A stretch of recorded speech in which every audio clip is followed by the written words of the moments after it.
lives. There's a story that I read, and maybe you've seen this a few years ago. It was there was an article, and actually maybe you saw the advertisement, the news article or whatever. It said an Arkansas woman texted father's number every day after he died, and she got a response 4 years later.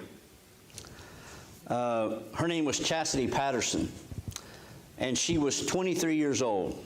And her father, who was actually her stepfather, but whom she had called Dad all of her life, who was so special to her, had died. And as a way to help her with her grieving process, she texted him every day, even though she knew he had died, and told her about her day and told her about her life, things that she would have told him had he lived.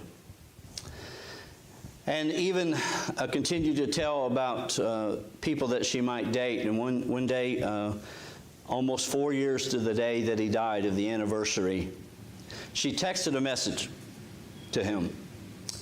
And she said that, told him that she had survived cancer, and she had not been sick since he died, and talked about a boyfriend that she had met, and yet he broke her heart. And she joked about the fact that if he would have been alive, that he probably would have beat him up. And just went on and on about her life. The next day, she receives a text from a man whose name was Brad, not her father, but a man whose name was Brad, who said, "I've been getting your texts for 4 years now." Brad said, I never responded to you, but I want you to know that your texts have been life-saving for me. I lost my daughter in a car accident several years ago, and having these texts has kept me alive, really. They've meant so much, and I knew that this was just God speaking to me. Chastity posted on her Facebook that sometimes God shows up in strange ways.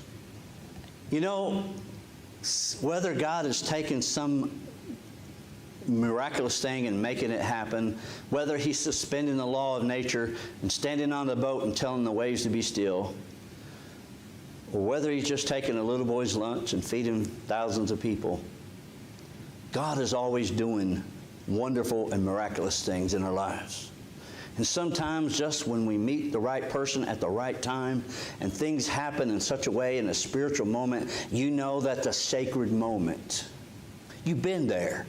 Those moments that you could not have planned if you tried.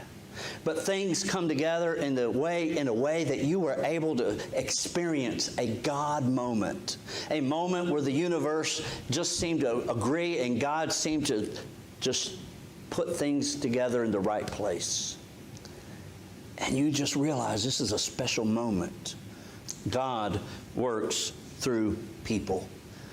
And you may say, well, I don't feel adequate. I don't feel like what I have is enough. But yet, if we bring it together, God is able to take that and do something great with it. So I want to encourage you today to keep on keeping on. Try not to give up in spite of the fact that you may not be able to be in church like you'd like to be. But we can always find ways to connect with one another if we try.